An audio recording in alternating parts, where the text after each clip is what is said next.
take it anymore. My mind's about to go to war. I need someone to save me from myself, to hear me cry when I call out for help. I blame it on the voices that are in my head, wondering if they'll ever be put to bed. Feels like I am close to reaching my wit's end, holding out but I'm about to blow it up like a volcano.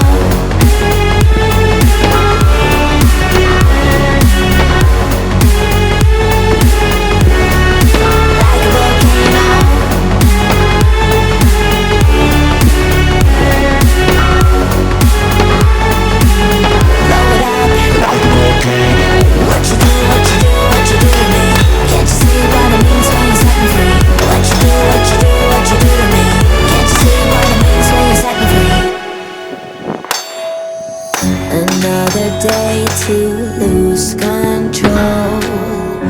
There's a fire in my bones. My sight gets blurry, pushing back the tears. Should take a leap of faith and face my fear. I blame it on the voices that are in my head, wondering if they'll ever be put to bed. YouTube family, what's good with you? It's your boy 2A in LA, and as always, fam, anything I say in this episode, prior episodes, and future episodes is just my personal opinion. Don't take it as fact. Don't take it as law. Always do your own homework and come up with your own conclusions. Right about now, fam, I should go ahead and tap that like button for your boy. If you're new to the channel, I want to say welcome. Come on in. You can join the congregation by smashing that subscribe button and requesting all post notifications. And if you are an existing supporter of this channel, fam, I appreciate you more than you can possibly imagine. You are the reason this channel is anything.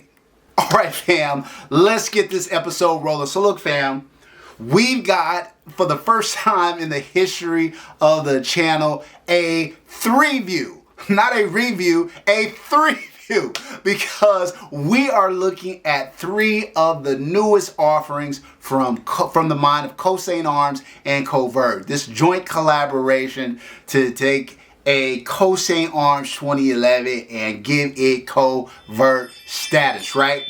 These guns are all prototype firearms, right?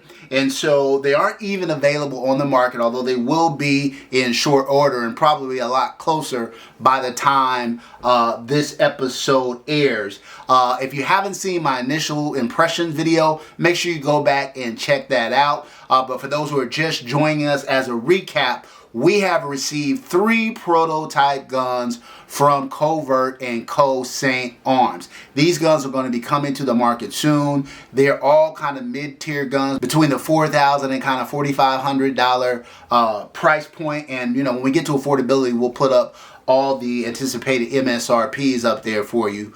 But we have three different guns to take a look at. First up, we got that shorty 3.5 inch gun. Look, fam, 3.5 inches, 6 ports, all metal, 2011. This, in my opinion, very well could be the staccato kind of killer to the CS, the C, the C2. And I say that with all due respect as a staccato fan, but this gun coming all metal, coming with 6 ports in it. Yeah, fam, I've been looking for a sub 4-inch 2011 that fit the bill out of the box with all of these things, DLC coated. Yeah, fam, hard to beat this shorty.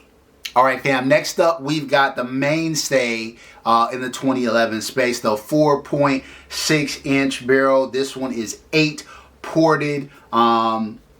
Man, really well done, very well balanced. I should also mention that the grip on these guns feels very good. But again, the 3.5 inch, and now this is the 4.6. Last but certainly not least, the full size 5 inch gun, fam.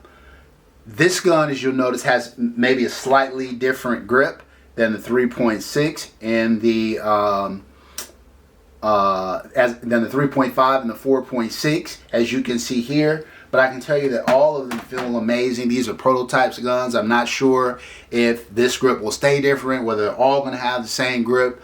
You know, that remains to be seen. But I can tell you, fam, I said in my first impressions video, I'm a sucker for a 5-inch 2011. There's just something about that sight picture that I really, really love. It makes it a breeze to shoot. Also, the extra length, and this has 10 ports. Yeah, fam. This one we're definitely going to be talking about a little bit more as we get into the review. Alright fam, typical 2A NLA review, 0 being hot garbage, 100 being gun perfection. No gun has ever gotten a 0 or a 100, so there is that. But typically a right down the middle gun, think Glock 17, Gen 5 MOS out of the box, that's a 50 to 60 gun, right down the fairway. Gonna go bang every time, very reliable. No real feels or thrills. Something that's 60 to 70, that's a little step, one step above the norm, one step above the standard deviation. Probably has a feature or two that you don't really see in kind of that 50 to 60 gun. Something that's 70 to 80, okay, now you've got a really, really solid, good firearm. That gun probably has multiple features that allow it to stand out from kind of the mid-range of the spectrum. If you've got something that's 80 to 90, okay, now you're really, really cooking with gas. You have a gun that is at or very close to best in class in its particular area. And so that's that. If you got something 90 or above, your grail gun status. All right, fam, let's get into the fit and finish of these guns. Fam, I can tell you whether it's the 3.5 you see right here, or the 4.6, or the 5-inch, I can tell you that they're all really, really well put together. DLC coatings, Atlas triggers. I mean, just a really, really well done job. All metal construction, very, very smooth on all the models. Action is very, very smooth. What you would expect, what you would want out of a gun in this price range. Yeah, fam, I think they do it. They did. Cosaint and Covert had partnered to do a very, very fine job with these guns. Fit and finish, we're going to go ahead and give them a 14 out of a possible 15. All right, fam. Next up, reliability. Look, fam, I put a lot of rounds. Look, fam, it's expensive. When you got 3 guns to all test at the same time, yeah, ammo is not for play. But we have a new ammo sponsor coming on board, so we'll talk about that in videos to come. But yeah, fam, I put a lot of rounds through each of them. If I had to venture a guess, probably somewhere between 500 to 600 rounds in between each gun. I would say out of the 1,500 to 2,000 rounds, probably only had like 2 malfunctions from these guns. Both were kind of failure to eject. I would probably attribute that to the ammo, because I ran a mixed bag of 124 grain ammo through it. I would also say that I didn't oil the guns or do anything to the guns. I just took them out and started shooting. So to be fair, I won't hold that against them. I found them to be very reliable. We're going to go ahead and give them a 13 out of a possible 15 for reliability. All right, fam, next up, durability. Look, DC coated, all metal gun, very well constructed.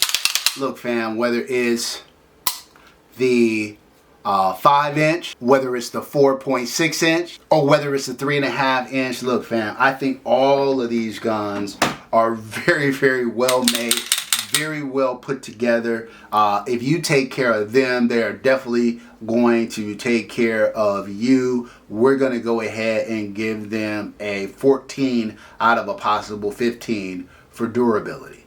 All right, fam, next up, trigger. Look, fam, at the wall, no take up, clear defined wall, crisp clean break. This trigger is so reminiscent an Atlas trigger. And you guys know how I feel about Atlas triggers. And the reason it's reminiscent of an Atlas trigger is because it's an Atlas trigger. Stop playing with Atlas. Man, look, fam. These triggers all feel phenomenal. There's a reason why. Are you guys seeing the trend? If you watch my channel, you're seeing a trend, right? You're seeing Atlas triggers in Rafferty's. You're seeing them in Venoms. You're seeing them in Hayes. You're seeing them in some of the best manufactured guns out there. The Race City Defense RC9. There's a reason, because this trigger is phenomenal. Trigger 15 out of a possible 15. All right, fam. Next up, accuracy. Look, Sam. So I was at about 15 yards. I'm going to drop a video here so you can get an idea of the groupings with these different guns at 15 yards. Check this out.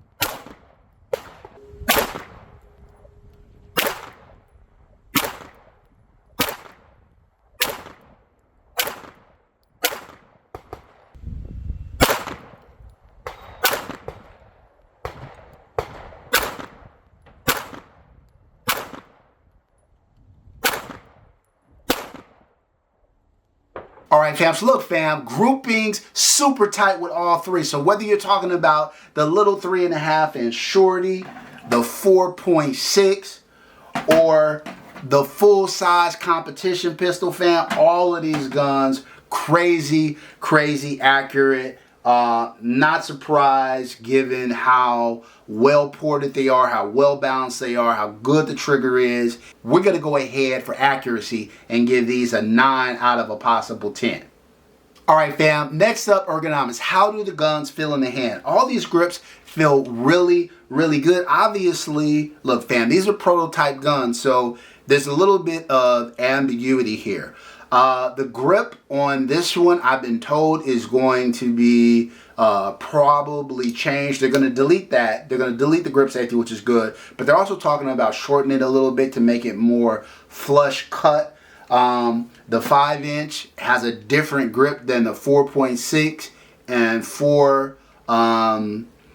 the 5 inch has a different grip than the 3.5 and the 4.6. So will that be the case when the final versions of these guns come out? So there's a little bit of ambiguity there. It's hard for me to give a rock solid score, but I would say as they stand here today, they feel incredible. So for ergonomics, we're going to give them an 8 out of a possible 10. All right, fam, these next two categories we're going to put together: aftermarket support, maintenance, and upkeep. Look, 2011, got to keep it clean. Every 1,000 rounds or so, break it down, clean it out, put it back together. You're never going to have a problem. Aftermarket support, man, as evident by what you see here, more and more 2011 guns coming to market. But I would say this. I always say, if you want to know what I feel about a gun, look at the improvements I made to the gun. And there's a lot of guns that I own that are in this kind of $4,000 to $4,500 to $5,000 range, where I've done a lot of upgrades, whether that's a trigger job, whether that's deleting the grip safety, whether that is a better grip module, whatever the case. Nothing to do here, whether that's getting it ported. All of that is done for you. So if you're looking for a complete out-of-the-box solution and kind of that mid-tier price point, these are guns that you should be considering. So based on that, aftermarket support, 4 out of 5, maintenance and upkeep, 4 out of 5. All right, fam. Next up, affordability. Look, fam, like I said, these guns, I'll put the MSRPs up there for each of them so you can kind of get a sense. They're all pretty close together. But look, fam, for what you get, I don't want to make it seem like, you know, $4,000 for a gun is cheap. But for what you get, to have a gun that's ready to go out of the box, that you don't have to do anything to improve it or upgrade it, I think these are very good value buy guns. And to have them at the various points, whether it's 3.5, 4.6, or 5-inch, to have all those variants at your disposal. Yeah, fam, I think it's good. But look, 4Gs is not inexpensive. Even though it's a good value for what you get, affordability is still a challenge. So affordability, 2 out of a possible 5. All right, fam, next up, flex. Is Instagram gonna go crazy? Are your boys gonna be like, Yep. When you go to the range and you're flossing your Cosaints, are people gonna be like, what's that? What's that you're shooting? 100%. 100%. Look, you know, your boy may have one or more of these on order, and it's gonna come, you know, a little flossier than you see the prototypes done here, but still, flex is definitely warranted. We're going to give the Cosaint Covert 2011s 3 out of a possible 5 for flex points. All right, fam, if you add all that up, you get a whopping 86 out of 100 points on the 2A NLA scale. Look, fam, that's high cotton. That's high cotton. This is where you would want, if you're spending $4,000 to $5,000 on a gun, you want that gun to kind of be between, if you're looking for best in class, you're looking for something that's 85 to 89. Kind of, that's where the rubber really meets the road. There are a lot of guns in this range that are kind of between 80 and 85. And those guns are great, but there is something missing, generally speaking, in those guns. There's something that's needed to elevate those guns to another level. With these, you're there already. So yeah, a solid 86 out of 100 for the Cosaint Arms series of 2011s Covert Editions. All right, fam, look, that's it for this episode. Until next time, as always, I want you guys to take care of one another, and peace.